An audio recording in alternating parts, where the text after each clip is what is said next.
Hello friends, welcome to your प्रतिदि competitive classes. मैं हूं आपकी मेंटोर डॉक्टर पूनम शर्मा। आज हम डिस्कस कर रहे हैं आरपीएससी का कॉलेज लेक्चरर एग्जामिनेशन जो कि 2021 के अंदर आया गया था। क्वेश्चन नंबर 121 1 to 1 की बात करता है। A method which involve a systematic and the comparatively study of the particular community. Word आया पर्टिकुलर कम्युनिटी।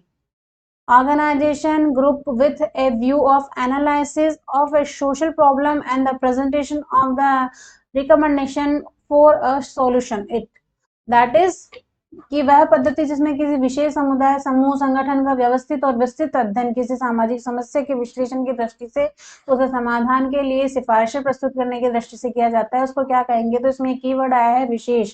जब हम किसी विशेष की बात करते हैं, विशेष समुदाय या विशेष समूह या किसी व्यक्ति की बात करते हैं, तब आपका आएगा केस स्टडी।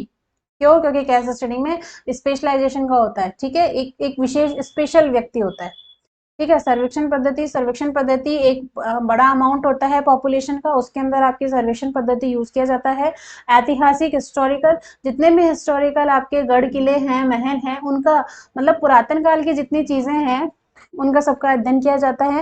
एंड द उद्विकास, ये समाज में सरवाइव करने के लिए जो हम प्रयत्न करते हैं या जो कुछ हम नया प्रकृति से ले सकते हैं उनका स्टडी करने के लिए उद्विकासी पद्धति यूज की जाती है। तो 1 to 1 का जो राइट ऑप्शन आएगा ऑप्शन नंबर 3। 122 में राइट ऑप्शन है who believe that the value free science is a myth so is the desirable। कि वैल्यू फ्री जो साइंस है, मूल्य मुक्त विज्ञान एक मिथक है यद्यपि वांछनीय है, किसने कहा है? इसका गाउंडलर ने कहा। इसका राइट ऑप्शन आएगा 1। क्वेश्चन नंबर 1 2 3 की बात करते हैं। अकॉर्डिंग टू हुम, किसके अनुसार?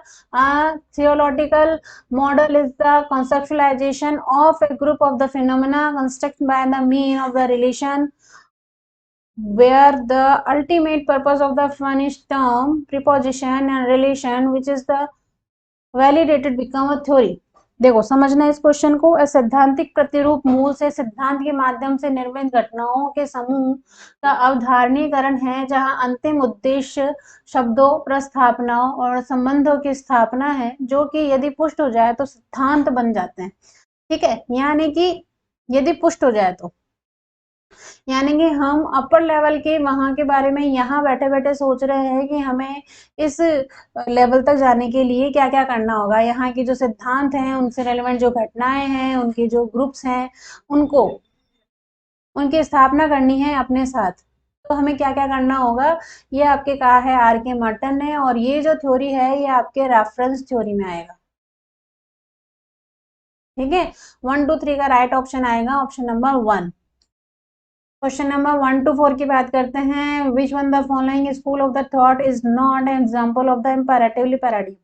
ठीक है, इम्पेरेटिवली यानी कि आपके जो अनुभविक अध्ययन है उसका आदान प्रदान होता है वो कौन सा नहीं है। सिंबॉलिक सिंबलिंग के अंदर आदान प्रदान किया जाता है आपके व्यवहारों का, आपकी आदतों का, आपके सिंबल्स का। एथनो मेथोडोलॉजी में भी आदान प्रदान किया जाता है कि कोई घटना हो रही है उसको आप किस तरीके से डिस्क्राइब करते हैं। फिनोमेनोलॉजी में भी सेम यही चैप्टर डिसाइड होता है कि जो भी आपकी घटना एक्सीडेंट हो रही है उसे आप कैसे अपने जीवन में उतारते हैं, उससे क्या सीखते हैं, यानी कि इंटरप्रेटिवली हो रहा है। ठीक है, आप एक दूसरे के साथ कनेक्टेड हो रहे हो, बट मार्क्सियन थ्योरी के अंदर ऐसा कनेक्टेड नहीं होता है। तो इसका जो राइट ऑप्शन आएगा option number 3। Question number 1 to 5 stage of the theory development are. कि जब थ्योरी डेवलप की जाती है उसके स्टेजेस क्या होते हैं? सबसे पहले है आपका गिवन प्रपोजिशन, आपको प्रस्तावना देनी होती है। दूसरा आपका ऑप्शन है कि empirical testing of the relationship between proposition, प्रस्तावनाओं के बीच संबंधों का अनुभव से परीक्षण किया जाता है। Describe the pattern of the relationship among the propositions, प्रस्थापनाओं के बीच संबंधों के स्वरूप का वर्णन भी किया जाता है। नेक्स्ट आपका ऑप्शन आ रहा है explain the pattern of the relationship, संबंधों के स्वरूप की व्याख्या की जाती है। तो ये चारों ही चीज सही है कि जब ये चारों होंगी तभी आपके संबंध, आपकी थ्योरी, आपके सिद्धांत बन पाएगा। Question number 1 to 6 is mainly concerned with the cause and why factor about some phenomenon। कि किस घटना के कारणों या क्यों के कारण से संबंधित होता है। तो पहला आपका ऑप्शन होता है डिस्क्रिप्टिव। डिस्क्रिप्टिव में आपके व्हाट, ऐसा क्यों होता है, ये क्या है, इस तरीके से जो क्वेश्चन किए जाते हैं वो आपके डिस्क्रिप्टिव आंसर्स में आते हैं। नेक्स्ट आपका आता है एक्सप्लेनेटरी। एक्सप्लेन के अंदर आपको एक्सप्लेन किया जाता है कि ये क्यों हुआ भाई, क्यों, ये वाई। इसके अंदर वाई वर्ड आएगा, ठीक है। आपके एक्सप्लोरेटरी में आएगा कि ये कैसे किया जाता है, हाउ, ठीक है। ये क्यों हुआ भाई, कैसे हुआ, इसको एक्सप्लेन कैसे करेंगे अपन, ठीक है। अन्वेषणात्मक इन्वेस्टिगेशन, ये कैसे हुआ, ठीक है। और डायग्नोस्टिक जो रिसर्च होएगा, डायग्नोस्टिक के अंदर होता है कि किसी ये साइकोथेरेपी के अंदर यूज होता है एक्चुअली में। साइकोथेरेपी में ये यूज होता है कि जब किसी बीमारी के लिए हम यूज करते हैं कुछ कॉन्सेप्ट, तब ये नैदानिक अनुसंधान में आता है। तो इसके जो राइट ऑप्शन है वो आपका ऑप्शन आएगा बी। एक्सप्लेनेटरी में अंदर वाई शब्द यूज किया जाता है। Question number 1 to 7, according to Zikmund which is not purpose of the exploratory research, ठीक है। अकॉर्डिंग टू जिंगमन अन्वेषणात्मक अनुसंधान का उद्देश्य क्या नहीं है। देखो क्या वर्ड आया, एक्सप्लोरेटरी, और यहाँ पे क्या वर्ड आया है, डायग्नोस। तो डायग्नोस होगा जब किसी सिचुएशन का, तब तो डायग्नोस्टिक रिसर्च होगी, ठीक है। एक्सप्लोरेटरी बायो रिसर्च भी होता है, स्क्रीनिंग भी होती है, डिस्कवरिंग द न्यू आइडियाज भी होते हैं, बट डायग्नोज नहीं होता है। 127 का राइट ऑप्शन आएगा option number 1। Question number 128, a coherent set of the internal preposition examine apart relationship a certain observation phenomenon is, कि जब कुछ अवलोकित घटनाओं के स्पष्ट संबंधों की व्याख्या करता हुआ आंतरिक प्रस्थापनाओं का सुसंदर्भ ही एक थ्योरी कहलाता है, एक सिद्धांत कहलाता है। इसका राइट ऑप्शन आएगा ऑप्शन नंबर 1।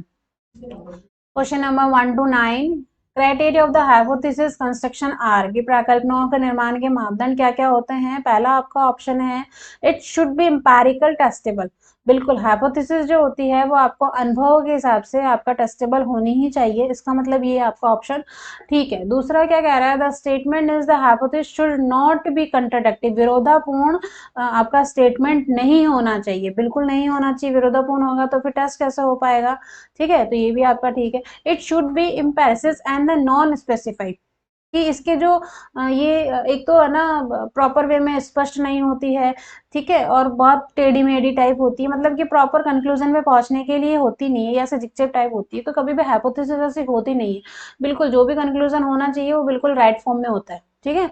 इसका मतलब सी नहीं आएगा। एंड थर्ड आपका नेक्स्ट आपका ऑप्शन है it should specify variable between which the relationship is to be stabilise, कि चरों के बीच का संबंध उसमें जाना जाता है कि क्या संबंध है उन दोनों वेरिएबल्स के बीच में, और प्रॉपर वे में उसको बताया जाता है, स्टेबलाइज किया जाता है, तो बिल्कुल किया जाता है। तो इसका जो राइट ऑप्शन आएगा वो आएगा ए बी डी, यानी कि थर्ड ऑप्शन इसका करेक्ट है, ठीक है। क्वेश्चन नंबर 130 की बात करते हैं, null hypothesis tell us the two variables are. देखो जब भी नल हाइपोथेसिस की बात करेंगे, टू वेरिएबल्स की बात करेंगे, वेरिएबल ए और वेरिएबल बी, इन दोनों में किसी भी प्रकार से एक दूसरे का संबंध नहीं होगा, नो रिलेशनशिप, ठीक है, no related to each other, यानी कि इसका राइट ऑप्शन आएगा बी, कोई रिलेशनशिप नहीं होता है, दोनों अलग अलग फैक्टर्स होते हैं, अलग अलग वेरिएबल्स होते हैं। इसका राइट ऑप्शन आएगा 2।